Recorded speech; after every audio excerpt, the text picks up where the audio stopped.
오늘 우리에게 주시는 하나님의 말씀은 구약 성경 시편 27편 1절로부터 4절까지 말씀이 되겠습니다. 구약 성경 820면에 있습니다.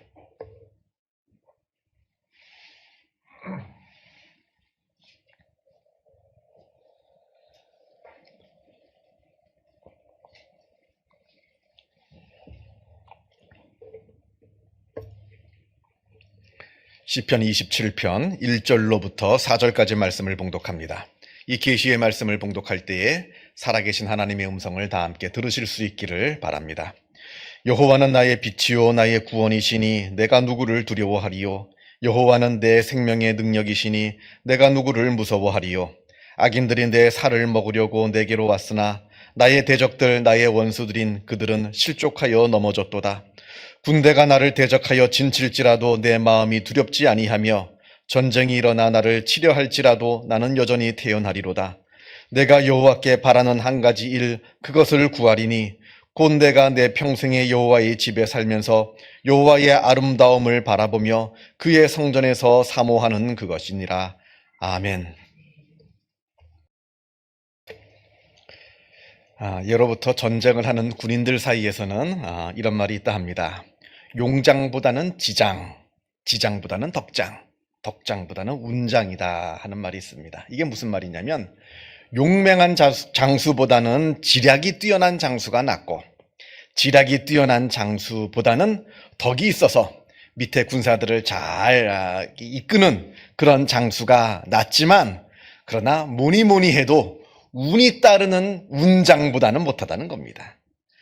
운장이 최고라는 거예요. 전쟁의 상황 속에서는 아무리 지략이 뛰어나고 용맹하고 뭐 덕이 있어도 운을 따르는 장수를 이길 수가 없다 하는 말입니다. 사실 전쟁이라고 하는 것이 서로 속고 속이는 싸움이거든요. 그래서 한 치 앞도 예측할 수 없는 그 치열한 전쟁터에서 아무리 용맹하고 아무리 지략이 뛰어나고 아무리 덕이 있다 할지라도 이 운이 따르는 이 운장을 당해낼 방도는 없다 합니다. 우리 모든 인간이 가지고 있는 불안 중에 하나가 바로 미래에 대한 불안입니다. 우리 인간은 앞날을 내다볼 수가 없습니다. 당장 내일, 아니 당장 몇 초 후에 내게 무슨 일이 벌어질지도 몰라 늘 불안에 떠는 것이 바로 우리 인간의 솔직한 모습일 겁니다. 한때 많은 사람들한테서 센세이션을 일으켰던 유발 하라리라는 이스라엘 히브리 대학교 교수가 쓴 호모 데우스라고 하는 책이 있습니다. 이 책은 이렇게 말합니다. 이제 곧 과학기술이 발달하게 되어서 우리 인간은 드디어 하나님과 같은 존재, 즉 호모 데우스가 될 것이라 이렇게 말합니다. 우리가 하나님과 같은 존재, 호모 데우스가 될 수 있다는 그 근거로는 첫째로 의학의 발달로 인해 우리 인간은 머지않아 죽지 않는 영원 불사의 존재가 될 것이고, 둘째로는 과학의 발달로 인해서, 특별히 빅데이터의 발달로 인해서 우리 인간은 세상의 모든 것을 다 알고 예측할 수 있는 전지전능한 존재가 될 것이라 이렇게 주장합니다. 그러나 여러분, 지금처럼 아무리 과학이 발달하고 또 지금처럼 아무리 빅데이터가 발달한다 한들 우리는 우리의 미래를 예측할 수가 없습니다. 우리 주변을 바라보세요. 그 많은 과학이 발달되고 그 많은 빅데이터가 있고 해도 우리는 그저 우리의 앞날을 알기 위해서 점집을 찾아가는 그런 연약한 존재일 뿐입니다. 제가 지금 살고 있는 집 말고 전에 살던 집에 근처에 점집이 있었거든요. 제가 오고 가면서 그 점집에 오고 가는 사람들을 가끔 봅니다. 그 사람들은 점집에 들어갈 때 초인종을 누를 때부터 다릅니다. 아주 경건한 마음으로 두 손을 모아가지고 바들바들 떨면서 초인종을 누르고요. 문이 띡 하고 열리면 아주 그 입구도 들어갈 때도 아주 조심조심 무슨 굉장한 성전에 들어가는 모습처럼 아주 그냥 바들바들 떨면서 조심조심 그 문을 들어가는 모습을 보게 됩니다. 아무리 과학의 시대를 살고 있고 아무리 빅데이터니 뭐니 한들 우리는 미래를 예측할 수 없는 연약한 존재이고 우리는 우리의 앞날을 알지 못해 그저 두려워 떨고 있는 그러한 연약한 존재일 뿐이라 하는 겁니다. 자, 그런데 여러분 좀 첨언하자면 우리가 점집에 간다 한들 거기서 나의 미래를 알 수가 있을까요? 우리가 점집에 간들 과학으로는 안 되니까 좋아, 그렇다면 내가 점집에 가서 나의 미래를 알아서 나의 미래의 불안을 해결하고자 한다 한들 그 미래의 불안이 해결되느냐 하는 말입니다.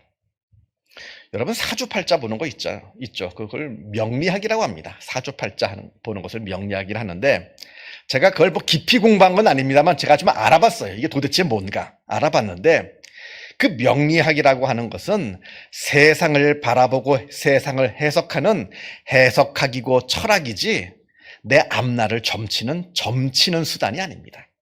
이건 명리학을 제대로 공부한 사람이면 다 똑같이 이야기를 해요. 명리학은 점을 치는 수단이 아니라 우리가 벌어지고 있는 이 세상을 해석하는 해석학이다, 철학이지 그저 명리학을 공부하지도 않은 이 점쟁이들, 무당들이 자기 돈벌이 수단으로 이걸 가지고 사람의 앞날을 알아맞히는 둥 뭐 한다고 해서 자기 돈벌이 수단으로 삼을 뿐이지 이것은 그러한 수단이 아니라 하는 것을 제가 책에서 본 적이 있습니다.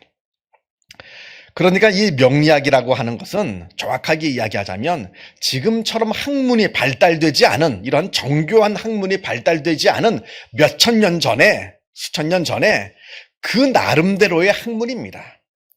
지금은 정교한 경제학이 있어가지고 경제를 예측합니다. 지금은 아주 발달한 과학이 있어서 기상을 예측합니다. 아주 발달하고 정교한 정치 외교학을 가지고 국제 정세를 예측합니다. 이런 학문이 있어요. 그러나 그 당시 수천 년 전에는 그런 학문이 없습니다. 그런 학문이 없는데 미래는 예측해야겠고, 그러니까 그 조잡한 음양오행설을 가지고 날씨도 예측하고 경제도 예측하고 국가 정세도 예측하고 하는 겁니다. 그러니까 지금 가지고 있는 우리의 학문보다도 훨씬 더 조잡한 학문입니다. 그런데 우리가 가지고 있는 학문으로도 우리가 미래가 불안하고 두려운데 그게 해결이 안 되니까 지금보다도 훨씬 더 조잡한 학문을 가지고 우리의 미래를 예측하고 우리의 미래의 불안을 해결하겠다 하는 아주 어리석은 모습이라 하는 겁니다. 어리석은 거예요. 그런데 왜 아직도 많은 사람들이 그 점집을 들락거리고 있느냐? 바로 미래가 불안하니까요. 미래가 두려운 겁니다. 앞으로 내가 어떤 길을 가야 될지, 어떠한 삶을 살아야 될지 아주 캄캄한 길을 걸어가고 있으니까 그 마음이 불안한 마음에서 점집을 찾고 있는데 그게 아주 어리석은 일이라 하는 겁니다. 자, 우리가 한 가지 더 생각해 보아야 합니다. 우리가 우리의 미래를 설령 알았다 칩시다. 과학을 통해서든 아니면 뭐 빅데이터를 통해서든 아니면 말도 안 되지만 점쟁이를 통해서든 우리가 우리의 미래를 알았다 칩시다. 그러면 그게 좀 나아집니까? 우리가 우리의 미래, 당장 내가 내일 무슨 일이 나에게 벌어질지 내가 그것을 알았다 한들 그걸 알면 좀 낫냐 하는 말입니다. 그걸 안들, 그걸 감당할 능력이 없는데 그걸 알아서 뭐합니까? 그걸 감당할 능력이 없는데, 중요한 것은 내가 나의 앞날을 아는 것이 아닙니다. 그 앞날을 감당할 능력이 나에게 있느냐 없느냐가 훨씬 더 중요한 이야기라는 겁니다. 1957년에 노벨 문학상을 받은 프랑스의 소설가이자 철학가인 알베르 까미가 쓴 티파사에 돌아오다라고 하는 수필이 있습니다. 이 책에서 까미가 이렇게 말합니다. 나는 이제 그것을 알았다. 겨울 한가운데에서 마침내 내 안에 보이지 않는 무적의 여름이 있다는 것을 깨달았다. 내가 겨울 한가운데 살고 있지만 내 마음 가운데는 그 겨울을 이길 무적의 여름이 있다는 것을 알았다는 겁니다. 내 안에 무적의 여름을 품고 있는 사람은 그 혹독한 겨울을 이겨냅니다. 지금이 겨울인지 여름인지가 중요치가 않습니다. 언제 나에게 겨울이 닥쳐오는지도 중요치가 않습니다. 그저 내 안에 무적의 여름을 품고 있는 사람은 제 아무리 혹독한 겨울이 오더라 하더라도 그 겨울을 이겨낼 수가 있다 합니다. 그러나 그 안에 그 뜨거운 무적의 여름을 품지 못하고 있는 사람은 겨울이 언제 오는지 안다 한들 그 겨울을 이겨낼 힘이 없습니다. 그저 겨울이 오기 전에 겨울이 무서워서 두려워서 먼저 나자빠지고 먼저 스스로 무너지는 것이 그러한 자들의 모습이라 하는 겁니다.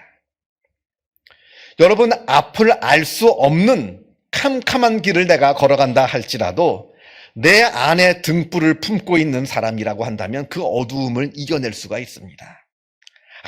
아무리 밝은 대낮을 간다 할지라도 그 마음 가운데 빛을 품지 못하는 사람은 앞을 바라보지 못하는 사람과 같습니다. 먼저 무너집니다. 그러나 아무리 캄캄한 밤을 걸어간다 한다 한들 내 마음 가운데 등불을 품고 살아가는 사람은 그 앞길을 개척해 나가며 걸어 나갈 수 있다 하는 겁니다. 오늘 본문 말씀에 여호와는 나의 빛이요 나의 구원이시니 내가 누구를 두려워하리요 이렇게 고백합니다. 제 아무리 캄캄한 길을 걸어간다 할지라도 나의 앞길을 밝혀주는 그 빛이 있다면 결코 나는 두렵지가 않다 말합니다. 여러분, 빛이 없는 길을 한번 걸어가 보신 적이 있습니까? 아무 빛도 없는 캄캄한 밤길을 한번 여러분 걸어가 보신 적이 있습니까? 저는 딱 한 번 그런 적이 있어요. 제가 독일에서 이제 공부할 때 제가 처음 공부했던 곳이 마부르기라고 하는 그 아주 자그마한 대학 도시인데 한 인구가 7만 정도밖에 되지 않는 아주 작은 도시입니다.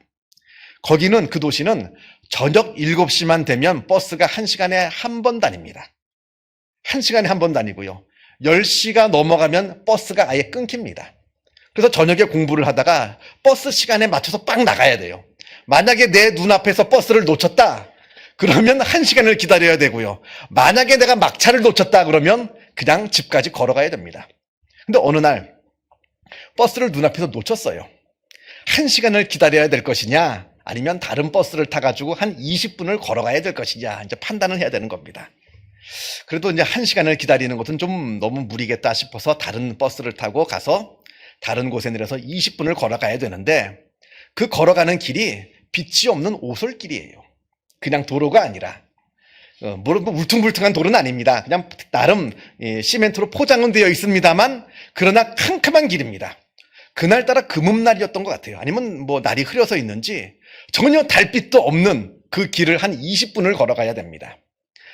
낮에 몇 번 다녔던 길임을 알기 때문에 이 길이 평지라고 하는 믿음을 가지고 한 발 한 발 내딛는 것이지 정말로 한 치 앞도 안 보인다는 게 이런 거구나. 정말로 한 치 앞도 안 보인다는 게 이런 거구나 하는 것을 느끼면서 한 걸음 한 걸음 20분을 조심조심 걸어갔던 적이 그런 기억이 있습니다. 그러나 그때 만약에 제가 지금처럼 핸드폰을 가지고 있었다면 그래서 내가 핸드폰에 후레쉬를 켜서 그 앞을 비추면서 걸어갔다면 제가 두려웠을까요? 전혀 두렵지 않고 아주 아무렇지도 않게 그 길을 걸어갔을 겁니다. 중요한 것은 내가 지금 어두운 길을 걸어가고 있는 것이냐? 그게 중요한 것이 아닙니다. 내 앞에 한 치 앞도 바라볼 수 없는 그 캄캄한 길을 걸어가고 있다. 이게 중요한 게 아닙니다. 중요한 것은 그 길을 비출 빛을 내가 가지고 있느냐 없느냐가 훨씬 더 중요한 것이라 하는 말입니다. 아무리 캄캄한 길을 걸어간다 하더라도 나에게 빛이 있으면 그 길은 두렵지가 않은 법이고요. 앞에서도 말씀드렸지만 아무리 대낮을 다닌다 한들 내 앞에 내가 캄캄하게 앞을 볼 수 없는 상황이라고 한다면 그 길은 두려운 것이 되는 겁니다. 다시 1절을 봅니다. 여호와는 나의 빛이요 나의 구원이시니 내가 누구를 두려워하리요. 여호와는 내 생명의 능력이시니 내가 누구를 무서워하리요. 이렇게 고백을 하면서 2절부터 보게 되면 지금 자기 주변에서 벌어지고 있는 여러 어려운 일들을 지금 노래합니다. 2절부터 보게 되면 악한 자들이 내 살을 먹으려 왔다 합니다. 지금 나를 죽이려고 수많은 적들이 지금 나에게 다가오고 있는 겁니다. 오늘 시편은 오늘 성경의 표제에도 나와 있듯이 다윗의 시입니다. 다윗은 평생을 전쟁터에서 살았던 사람입니다. 지금 다윗은 전쟁터에서 자기를 죽이기 위해서 달려드는 적들의 모습을 지금 이야기하고 있습니다. 3절을 보면 군대가 자기를 죽이려고 진을 치고 있다 합니다. 그럼에도 자기 자신은 전혀 두렵지가 않다 합니다. 아니, 오히려 태연하리로다. 지금 나 하나를 잡기 위해서 온 군대가 출동하여서 나를 잡으려고 포위해서 다가오고 있는 이 상황 가운데에서 나는 오히려 태연하리로다. 아주 놀라운 고백을 지금 하고 있습니다. 자, 이렇게 담대할 수 있고 또 이렇게 태어날 수 있었던 그 이유는 오직 한 가지, 바로 하나님께서 나의 빛이 되어주시고 나의 능력이 되어주시기 때문이라 말합니다. 다른 이유는 없습니다. 나에게 많은 군사가 있느니 적의 군대가 만만하니 그런 게 아닙니다. 오직 내가 하나님을 의지하는 그 마음이 있기에 삶과 죽음이 오가는 전쟁터에서도 나는 담대할 수 있었노라, 이렇게 노래합니다. 자, 5절을 봅니다. 여호와께서 환난 날에 나를 그의 초막 속에 비밀히 지키시고 그의 장막 은밀한 곳에 나를 숨기시며 높은 바위 위에 두시리로다. 하나님을 의지하면 하나님께서 이렇게 하신다 말씀합니다. 하나님을, 여기서 이 말씀을 통해서 우리가 오해하지 말아야 되는 것은 하나님을 의지하면 환난이 없다는 말이 아닙니다. 하나님을 의지해도 어차피 환난은 있습니다. 여러분, 아무리 하나님 잘 믿어도 고난은 옵니다. 고난 없기 위해서 하나님 믿는 것은 잘못된 겁니다. 고난은 어차피 모든 사람들에게 다 임합니다. 그러나 중요한 것은 하나님을 의지하는 사람은 그 고난을 이길 힘을 얻게 된다는 겁니다. 이게 아주 중요한 차이입니다. 하나님을 믿는 사람은 고난을 이길 힘을 얻게 된다. 하나님을 아무리 잘 믿고 아무리 열심히 기도한다 한들 인생에 어둠이 절대로 오지 않는 것은 아닙니다. 어둠이 찾아옵니다. 그러나 어둠이 이때 하나님을 믿고 하나님을 의지하면 그 어둠을 헤쳐나갈 등불을 우리는 얻게 된다 하는 말입니다. 여러분, 새가 하늘을 날 때 그 공기 저항이 힘들다고 공기가 없는 곳으로 갈 수 없습니다. 공기 저항이 없으면 새는 날 수가 없습니다. 왜냐하면 공기가 없으면 새는 날 수가 없으니까요. 날기 위해서는 공기의 저항이 있어야 됩니다. 그러나 중요한 것은 그 공기의 저항을 이길 힘이 필요한 것이죠. 새에게 필요한 것은 공기가 없는 곳이 아니라 그 공기의 저항을 이길 힘인 겁니다. 우리도 마찬가지입니다. 우리도 세상을 살아가면서 고난 없게 해주세요, 어려운 일 없게 해주세요, 그건 어리석은 기도예요. 물론 없는 게 좋겠지만, 그러나 더 중요한 것은 그 어려운 일들을 이겨낼 수 있는 힘이라고 하는 겁니다. 하나님께서 그것을 우리에게 주시겠다 약속하여 주십니다. 2024년도가 시작되었습니다. 지금 한 해가 지나가고 또 다른 한 해가 우리에게 다가왔습니다. 지난 2023년이 다사다난했던 것처럼 올 한 해도 아마 다사다난할 겁니다. 좋은 일도 있을 것이고요, 슬픈 일도 있을 겁니다. 기쁜 일도 있을 것이고 또 어려운 일들도 있을 겁니다. 여러 많은 일들 가운데 우리가 살아가게 될 겁니다만, 그러나 무슨 일이 있던 간에 우리 마음 가운데 우리가 하나님을 바라보는 그 믿음이 넉넉하게 있다면 그 믿음의 힘으로 말미암아 그 모든 일들을 우리가 다 넉넉하게 이겨나가게 될 겁니다. 그리하여서 2024년도 마지막 예배가 될 때 우리가 하나님께 감사하면서 그 예배를 드리게 될 것이라 하는 겁니다.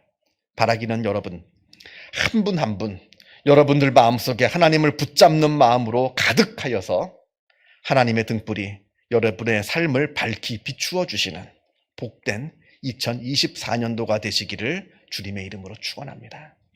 기도하겠습니다.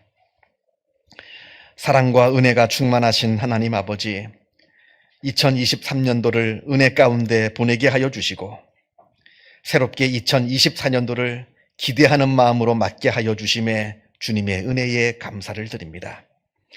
지난 2023년도가 다사다난했던 한 해였던 것처럼 다가오는 2024년도 또한 다사다난한 한 해가 될 것이라는 것을 우리는 알고 있습니다.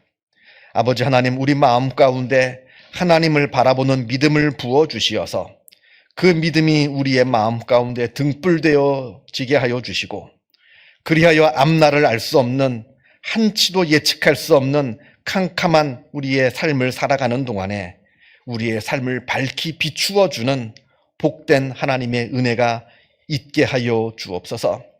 올 한 해 하나님을 더욱더 의지하게 하여 주시고, 하나님을 더욱더 사랑하게 하여 주시고, 하나님을 더욱더 찬양하며 하나님께 더욱더 감사 올려드리는 한 해가 되게 하여 주시어서 그것이 우리의 믿음의 힘이 되게 하여 주옵시고, 그로 말미암아 우리가 올 한 해 힘있게 살아가는 주님의 놀라운 백성들, 주님의 귀한 종들 다 되게 하여 주옵소서. 감사드리오며 이 모든 말씀 우리 주 예수 그리스도 이름으로 기도하옵나이다. 아멘.